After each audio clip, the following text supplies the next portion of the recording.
नमस्कार दोस्तों, आइए जानते हैं आज राजस्थान की बड़ी खबरें। आज की पहली खबर है कि नरेश मीणा के झालावाड़ मामले में जमानत याचिका खारिज। झालावाड़ के मनोहर थाना क्षेत्र के पीपलोदी गांव में सरकारी स्कूल की छत गिरने के मामले में नरेश मीणा और उनके समर्थकों ने एसआरजी मेडिकल कॉलेज झालावाड़ में धरना प्रदर्शन किया था, जिसके चलते पुलिस ने नरेश मीणा सहित समर्थकों को गिरफ्तार कर लिया था। झालावाड़ सीजेएम कोर्ट ने शनिवार को उनकी जमानत याचिका खारिज कर दी है। गांव गांव में खुलेंगे आयुष। राज्य सरकार ने प्रदेश में संशोधित आयुष नीति 2025 जारी करने की तैयारी कर ली है। आयुष विभाग ने इसका प्रारूप जारी किया है, जिसमें पहली बार इलेक्ट्रोपैथी चिकित्सा पद्धति को भी शामिल किया गया है। आयुष चिकित्सा पद्धतियों में मुख्य रूप से आयुर्वेद, योग व प्राकृतिक चिकित्सा, यूनानी, सिद्ध एवं होम्योपैथी शामिल है। यूनानी और होम्योपैथी पद्धति अन्य देशों से भारत में आई और समय के साथ भारत में विकसित होकर समृद्ध हुई। शेष चारों प्राचीन भारतीय चिकित्सा पद्धतियां हैं। उक्त चिकित्सा पद्धतियों के अतिरिक्त वर्ष 2018 में राजस्थान इलेक्ट्रोपैथी चिकित्सा पद्धति अधिनियम पारित किया गया। 1 मई 2025 को गजट नोटिफिकेशन जारी कर इसके पहले बोर्ड का गठन किया गया था। राजस्थान में छात्राओं के लिए इंदिरा प्रियदर्शिनी अवार्ड योजना नए नाम से शुरू। राजस्थान सरकार ने इंदिरा गांधी प्रियदर्शिनी पुरस्कार को नए नाम और बदली हुई शर्तों के साथ फिर शुरू किया है। यह पुरस्कार छात्राओं को उनके उत्कृष्ट प्रदर्शन के लिए दिया जाता था। अब यह योजना पद्माक्षी पुरस्कार योजना के नाम से लागू की जाएगी। योजना में पुरानी स्कूटी योजना को समाप्त कर दिया गया है। सरकार के बालिका शिक्षा निदेशालय की ओर से जारी आदेश के अनुसार सत्र 2025-26 से लागू इस नई योजना में कक्षा 8, 10 और 12 में उच्च स्थान प्राप्त करने वाली छात्राओं को 25,000, 50,000 और 75,000 रुपए की प्रोत्साहन राशि दी जाएगी। पंचायतों से जुड़ा वन स्टेट वन इलेक्शन का रास्ता साफ। प्रदेश में 130 पंचायत समितियों और 3,000 से अधिक ग्राम पंचायतों के गठन पर 5 अगस्त को मंत्रिमंडल उप समिति की बैठक बुलाई गई है। विभाग के अनुसार कानूनी अड़चनों को दूर करते हुए अब नई ग्राम पंचायतों के अनुमोदन पर निर्णय लिया जाएगा। ग्रामीण विकास और पंचायती राज विभाग के अधिकारियों का मानना है कि अनुमोदन प्रक्रिया के बाद 15 से 20 अगस्त के बीच नोटिफिकेशन जारी होने का काम शुरू हो जाएगा। नई पंचायत समितियों और ग्राम पंचायतों के गठन के बाद प्रदेश में ग्राम पंचायतों की संख्या करीब 15,000 हो जाएगी, जबकि पंचायत समितियों की संख्या 455 के आसपास होगी। जयपुर में ध्वनि प्रदूषण रोकने के लिए नई व्यवस्था। दिल्ली की तरह अब जयपुर में भी ध्वनि प्रदूषण की रियल टाइम मॉनिटरिंग होगी। इसके लिए आवासीय, शांत, व्यावसायिक व औद्योगिक क्षेत्रों में रियल टाइम परिवेशी ध्वनि जांच केंद्र बनाए जाएंगे। ये केंद्र विकसित करने के लिए स्वीकृति मिल गई है। इसी साल शहर में 4 जगहों से ध्वनि प्रदूषण की रियल टाइम मॉनिटरिंग होने लग जाएगी। जयपुर शहर में ध्वनि प्रदूषण बड़ी समस्या बनती जा रही है, लेकिन इसकी रोकथाम को लेकर कोई खास काम नहीं हो रहा। ध्वनि प्रदूषण को मैनुअली तरीके से ही जांच रहे हैं। जयपुर में 4 रियल टाइम परिवेशी ध्वनि जांच केंद्र बनाए जाने हैं, लेकिन वित्तीय वर्ष गुजरने के बाद भी कोई काम नहीं हो पाया। स्कूलों में जरूरी होगा फर्स्ट एड किट। झुंझुनू जिले के सरकारी स्कूलों में पढ़ने वाले करीब 1,11,000 बच्चों की सुरक्षा को मजबूत करने के लिए एक महत्वपूर्ण कदम उठाया गया है। शिक्षा विभाग ने जिले के सभी 1551 सरकारी और निजी स्कूलों में प्राथमिक उपचार किट यानी फर्स्ट एड बॉक्स रखना अनिवार्य कर दिया है। यह फैसला खासकर उन दूर दराज और ग्रामीण क्षेत्रों के स्कूलों के लिए एक बड़ी राहत है, जहां तुरंत चिकित्सा सुविधा मिलना मुश्किल होता है। एनएसयूआई ने 5 अगस्त को मुख्यमंत्री आवास घेराव की घोषणा की। चौमू के काला डेरा कस्बे में सरस्वती माता मंदिर परिसर में एनएसयूआई कार्यकर्ताओं की एक महत्वपूर्ण बैठक आयोजित की गई। इस बैठक में छात्र संघ चुनावों की बहाली की मांग को लेकर आंदोलन की रणनीति तैयार की गई। एनएसयूआई प्रदेशाध्यक्ष विनोद जाखड़ ने बैठक में कहा कि छात्र संघ चुनावों पर रोक लगाना प्रदेश सरकार का छात्र विरोधी कदम है। उन्होंने इसे छात्रों की लोकतांत्रिक आवाज को दबाने का प्रयास बताया। जाखड़ ने स्पष्ट किया कि इस निर्णय को किसी भी हालत में स्वीकार नहीं किया जाएगा। संगठन ने 5 अगस्त को मुख्यमंत्री आवास का घेराव करने की घोषणा की है। जाखड़ ने कार्यकर्ताओं से आंदोलन को सफल बनाने के लिए सक्रिय भूमिका निभाने की अपील की। जयपुर हेरिटेज में हुपर्स को चेतावनी। हेरिटेज निगम में संचालित हुपर्स को व्यवस्थित किया जाएगा और इन पर हेल्पर लगाए जाएंगे। साथ ही ये हेल्पर घर से कचरा उठाएंगे और हुपर में डालने का काम करेंगे। शनिवार को स्मार्ट सिटी मुख्यालय में आयुक्त निधि पटेल ने कचरा संग्रहण करने वाली कंपनियों के प्रतिनिधियों के साथ बैठक की। उन्होंने सभी कंपनियों के प्रतिनिधियों से हेल्पर को निर्धारित ड्रेस में रखने के निर्देश दिए। साथ ही हुपर तय समय के आसपास ही पहुंचे, इस पर भी ध्यान दिया जाए। हुपर की निगरानी के लिए जोन उपायुक्त व निगम के अन्य अधिकारी सुबह 2 से ढाई घंटे फील्ड में रहेंगे। 10वीं बोर्ड में रिजल्ट खराब देने पर अब कार्रवाई सत्र 2023-24 में राजकीय उच्च प्राथमिक स्कूल पाडला कटारा में कक्षा 10वीं में सभी छात्र फेल हो गए। इसके अलावा चड़ला, गनौडा और पृथ्वीगंज स्कूल का रिजल्ट 50% से कम रहा है। इन चारों ही स्कूलों के प्रिंसिपलों को माध्यमिक शिक्षा निदेशक सीताराम जाट ने कारण बताओ नोटिस दिया है। सिर्फ बांसवाड़ा ही नहीं, प्रदेश में ऐसे 215 प्रिंसिपल हैं जिनका रिजल्ट 50% से कम रहा है। सभी को नोटिस दिया है। इन सभी प्रिंसिपलों को 10 दिन में जवाब देना होगा। संतोषजनक जवाब नहीं मिलने पर इनके खिलाफ 17 सीसीए में कार्रवाई की जाएगी। बाबा रामदेव मेला के लिए 50 बसों से होगा संचालन। लोक देवता बाबा रामदेव की कर्मस्थली रामदेवरा में आगामी 25 अगस्त से अंतर प्रांतीय भादवा मेला शुरू होगा, जिसको लेकर आगामी दिनों में राजस्थान राज्य पथ परिवहन निगम की ओर से 50 से अधिक बसों का संचालन किया जाएगा। गौरतलब है कि प्रतिवर्ष भादवा माह में रामदेवरा में मेला आयोजित होता है। मेले में देश के कोने कोने से 40 से 50 लाख श्रद्धालु यहाँ पहुंचते हैं। इन श्रद्धालुओं की सुविधा को लेकर प्रशासन व पुलिस की ओर से कई सुविधाओं का विस्तार किया जाता है। इसी के अंतर्गत रोडवेज की ओर से भी विभिन्न रूटों पर बसों का संचालन किया जाता है, जिससे यात्रियों को आवागमन में सुविधा मिलती है। 15 अगस्त तक शुरू होगा रोडवेज की बसों का संचालन। राजस्थान के करीब 62,000 से ज्यादा बीएलओ के लिए बड़ी खुशखबरी। भारतीय चुनाव आयोग ने राजस्थान के लगभग 22,500 बीएलओ को बड़ी खुशखबरी दी है। चुनाव आयोग ने इनका सालाना पारिश्रमिक दोगुना कर दिया है। पहले बीएलओ को 6,000 रुपए मासिक वेतन मिलता था, जो अब बढ़कर 12,000 रुपए हो गया है। इसके अलावा मतदाता सूची के विशेष गहन पुनरीक्षण SIR में कार्यरत बीएलओ को अतिरिक्त प्रोत्साहन राशि 1,000 रुपए से बढ़ाकर 2,000 रुपए कर दी गई है। बीएलओ पर्यवेक्षकों का पारिश्रमिक भी बढ़ाकर 18,000 रुपए किया गया है।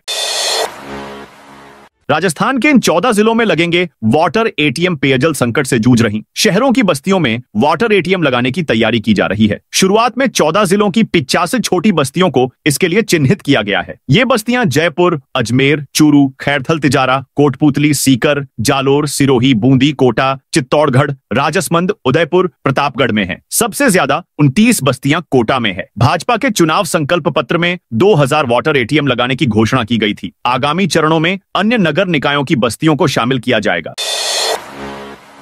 बाड़मेर रिफाइनरी को लेकर दिल्ली पहुंचे सीएम भजन लाल। राजस्थान के मुख्यमंत्री भजन लाल शर्मा शनिवार को दिल्ली पहुंचे, जहां उन्होंने केंद्रीय पेट्रोलियम और प्राकृतिक गैस मंत्री हरदीप सिंह पुरी से मुलाकात। दोनों के बीच यह मुलाकात करीब 30 मिनट तक चली, जिसका मुख्य उद्देश्य बाड़मेर में HPCL की एकीकृत रिफाइनरी और पेट्रोकेमिकल कॉम्प्लेक्स परियोजना की प्रगति पर चर्चा करना था। बाड़मेर की यह परियोजना भारत के तेल क्षेत्र में सबसे बड़ी परियोजनाओं में से एक है, जिसमें 85% से अधिक स्थानीय संसाधनों का उपयोग हो रहा है। इस मुलाकात को राजस्थान के औद्योगिक और आर्थिक विकास के लिए महत्वपूर्ण माना जा रहा है।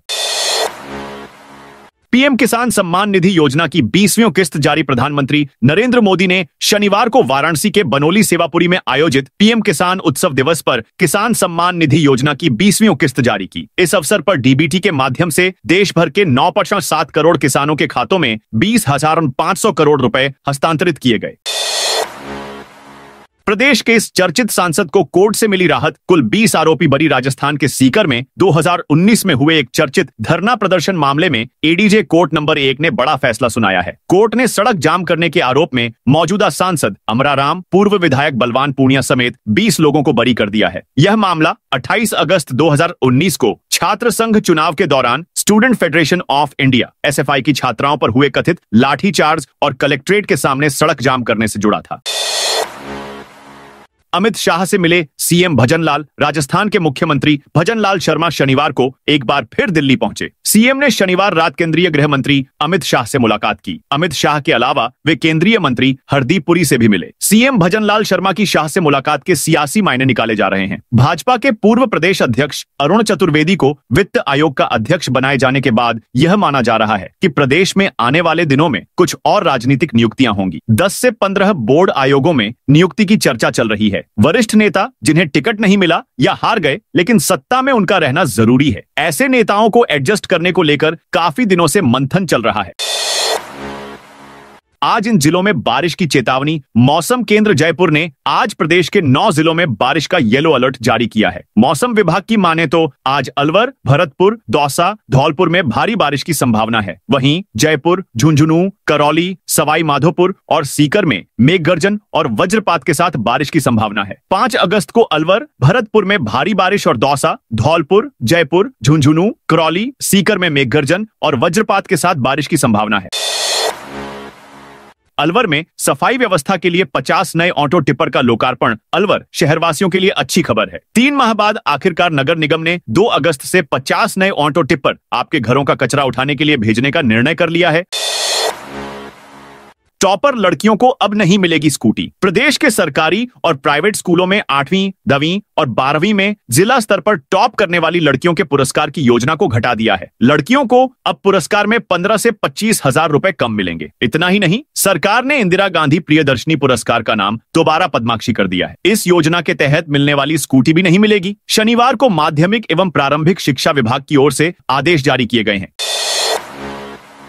पीटीआई भर्ती में जमकर फर्जीवाड़ा। राजस्थान में पीटीआई भर्ती 2022 में फर्जीवाड़े की परतें लगातार खुल रही हैं। अब तक 300 से अधिक अभ्यर्थियों पर एफआईआर हो चुकी है। वहीं 1800 से अधिक अभ्यर्थियों की जांच चल रही है। मामले में भर्ती शाखा में कार्यरत कार्मिकों की भूमिका भी संदिग्ध है, जिससे शिक्षा विभाग की भर्ती शाखा पर सवाल भी खड़े हो गए हैं। 5546 पदों की भर्ती में 2000 से अधिक अभ्यर्थी ऐसे हैं जिनके खिलाफ एसओजी की कार्रवाई जारी है और विभाग ने दस्तावेज की गहनता से जांच किए बिना ही नियुक्ति दे दी।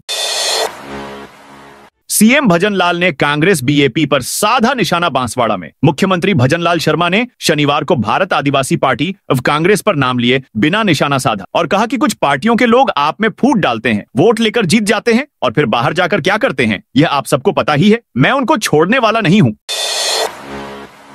जयपुर के राजा पार्क में वन वे सिस्टम का असर। राजा पार्क बाजार में हर शाम लगने वाले जाम से अब लोगों को राहत मिलने लगी है। ट्रैफिक पुलिस की ओर से लागू किए गए वन वे सिस्टम का असर दिखने लगा है। अब बाजार में वाहनों का आवागमन शाम 4 बजे से रात 10 बजे तक सिर्फ एक दिशा में किया जा रहा है, जिससे ट्रैफिक जाम की समस्या में काफी हद तक सुधार हुआ है। जयपुर के राजा पार्क बाजार में ट्रैफिक पुलिस की नई वन वे व्यवस्था से शाम 4 से रात 10 बजे तक जाम से राहत मिलने लगी है। व्यापारी और नागरिक संतुष्ट हैं। अब अन्य बाजारों में भी इसे लागू करने की योजना है। व्यवस्था से ट्रैफिक का दबाव घटा है।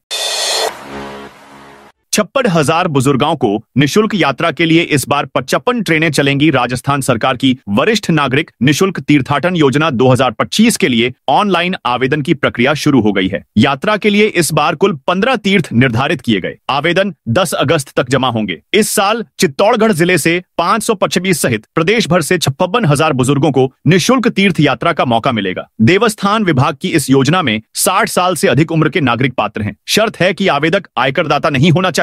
जिला स्तर पर कमेटी पात्र लोगों की छंटनी करेगी। इसके बाद लॉटरी निकालकर चयन किया जाएगा। प्रत्येक जिले का कोटा निर्धारित है। चित्तौड़गढ़ जिले से 525 वरिष्ठ जन यात्रा का लाभ ले पाएंगे। ज्यादा फार्म आने पर कमेटी लॉटरी से पात्रों का चयन करेगी। खास बात यह कि इस बार ट्रेनें ऐसी ही होगी।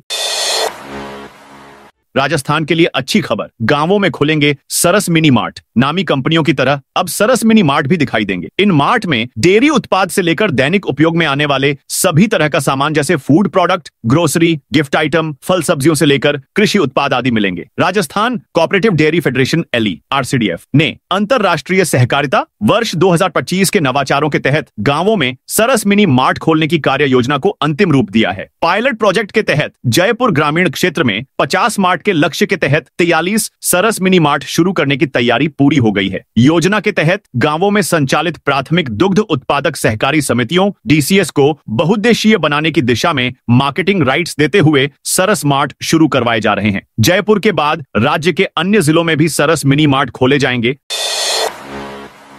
मदन राठौड़ ने गहलोत पर कसातंज मानेसर प्रकरण को लेकर राजस्थान की सियासत एक बार फिर गर्मा गई है। पूर्व मुख्यमंत्री अशोक गहलोत द्वारा घटनाओं को भूल जाने की बात कहने के बाद अब भाजपा प्रदेशाध्यक्ष मदन राठौड़ ने पलटवार करते हुए कांग्रेस नेता सचिन पायलट पर निशाना साधा है। गहलोत ने अपने बयान में कहा था, अब हर घटनाक्रम याद रखता रहूं तो काम कैसे करूंगा। हमें आगे भी देश हित में काम करना है। कई बातें भूलनी पड़ती हैं। कांग्रेस को मजबूत करना हमारा पहला फर्ज है, तभी लोकतंत्र बचेगा। इस पर प्रतिक्रिया देते हुए मदन राठौड़ ने कहा, गहलोत साहब तो मानेसर की घटना भूल चुके हैं, लेकिन सचिन पायलट को भी अब यह घटना भूल जानी चाहिए। जब भी सचिन पायलट सोचते होंगे कि मुझे नाकारा और निकम्मा कहा गया, तब उन्हें यह याद आता होगा। अगर भूलना है तो सचिन जी से भुलवाइए, उन्हें कहिए कि भूल जाओ भाई, मुझसे गलती हुई थी। वंदे भारत ट्रेन का ऊंट से टक्कर। गुजरात के साबरमती से जोधपुर आ रही वंदे भारत ट्रेन शुक्रवार को हादसे का शिकार हो गई। जानकारी के अनुसार वंदे भारत ट्रेन से फालना स्टेशन के पास 2 ऊंट टकरा गए, जिससे ट्रेन का नोजकॉन क्षतिग्रस्त हो गया। ऊंट के टकराने से ट्रेन का वाइपर कवर भी टूट गया। इसके अलावा मेन विंडो ग्लास में भी क्रैक आ गया। हादसे के बाद करीब 20 मिनट तक फालना स्टेशन पर वंदे भारत ट्रेन खड़ी रही। अजमेर में एक रात में 3 मंदिरों से चोरी। अजमेर जिले के नसीराबाद सदर थाना क्षेत्र के ग्राम तिलाना में रात को अज्ञात चोरों ने 3 मंदिरों को अपना निशाना बनाया और लाखों रुपए के जेवरात, नकदी और अन्य सामान चुरा लिया। यहां लगे सीसीटीवी में संदिग्ध कैद भी हुए हैं। सूचना मिलने पर नसीराबाद सदर थाना प्रभारी अशोक बिशु भी मई जाप्ते मौके पर पहुंचे और वारदात स्थलों का अवलोकन किया। ग्राम तिलाना स्थित बालाजी मंदिर के पुजारी गोविंद वैष्णव पुत्र कानदास ने सदर थाने में रिपोर्ट दर्ज कराई। इसमें बताया कि रात्रि को अज्ञात चोर गांव के तेजाजी मंदिर, श्री यादे माता मंदिर और बालाजी मंदिर से जेवरात, दानपेटी व अन्य सामान चुरा कर ले गए। चोर तेजाजी मंदिर से मुकुट, छत्र, चांदी, पीतल व तांबे के दीपक, बर्तन और दानपेटी ले गए। राजस्थान में बड़ी गड़बड़ी का खुलासा। Rajasthan state mines and minerals limited RSMML में पेंशन की गड़बड़ी सामने आई है। सरकारी कंपनी से संबंधित 600 पेंशनर्स कर्मचारी भविष्य निधि EPF से पेंशन ले रहे थे, फिर भी पुरानी पेंशन योजना OPS लागू कर दी। दोहरा लाभ लेने वालों ने 510 करोड़ की अतिरिक्त देनदारी का बोझ सरकार पर डाल दिया है। इसका खुलासा एक शिकायत पर हुई ऑडिट रिपोर्ट में हुआ है। पिछले महीने वित्त विभाग की टीम ऑडिट करने पहुंची। रिपोर्ट में सामने आया कि RSMML ने 416वीं बोर्ड बैठक में पेंशन योजना को मंजूरी दी तो 17 जुलाई 2023 को पेंशन ट्रस्ट बनाकर लागू किया गया। उस दौरान 586 सेवानिवृत्त और 325 सेवारत कर्मचारियों ने OPS विकल्प चुना। जालोर में 6 अगस्त तक बारिश की संभावना नहीं। जालोर जिले में पिछले 4 दिन से बारिश का दौर थमा हुआ है। रविवार को बादल छाए रहे, शनिवार को बादल छंटने के साथ धूप खिली। इससे गर्मी और उमस बढ़ने लगी है। शनिवार को दिन का तापमान 33.8 डिग्री दर्ज किया गया है। जालोर में पिछले 24 घंटों में कई बारिश नहीं हुई, जिससे शनिवार को जालोर में दिन का तापमान 1 डिग्री बढ़ोतरी के साथ 33.8 डिग्री दर्ज किया गया है। शनिवार रविवार की सुबह से तेज धूप खिली, गर्मी और उमस बढ़ने लगी है।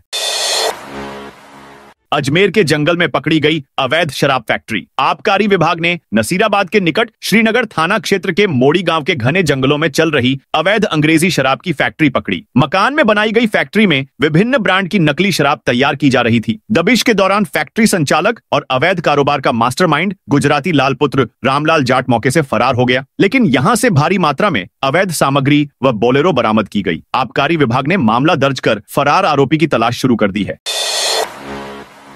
राजस्थान में फिर सक्रिय होगा मानसून। राजस्थान में मानसून एक बार फिर सक्रिय होगा। रविवार को पूर्ण राज्य के कुछ भागों में बारिश की गतिविधियों में बढ़ोतरी होगी। मौसम केंद्र के अनुसार उत्तर पूर्वी राजस्थान के भरतपुर, जयपुर संभाग के कुछ भागों में 3 से 6 अगस्त के दौरान मध्यम से कहीं कहीं भारी बारिश व शेष भागों में कहीं कहीं हल्की मध्यम बारिश होने की संभावना है। वहीं पश्चिमी राजस्थान के जोधपुर, बीकानेर संभाग के अधिकांश भागों में आगामी 1 सप्ताह बारिश की गतिविधियों में कमी होने की संभावना है। मौसम केंद्र के अनुसार आगामी 5-6 दिन मानसून ट्रफ लाइन के सामान्य से उत्तर की ओर शिफ्ट होने से राज्य के उत्तरी व उत्तर पूर्वी भागों में बारिश की गतिविधियां जारी रहेंगी। दक्षिणी व दक्षिण पूर्वी भागों में भारी बारिश की गतिविधियों में कमी रहने की प्रबल संभावना है। इधर शनिवार को राज्य में कुछ जगह हल्की से मध्यम बारिश हुई। तो दोस्तों, ये थी आज राजस्थान की बड़ी खबरें। आप इस वीडियो को कौन से जिले से देख रहे हैं, उस जिले का नाम बताइए।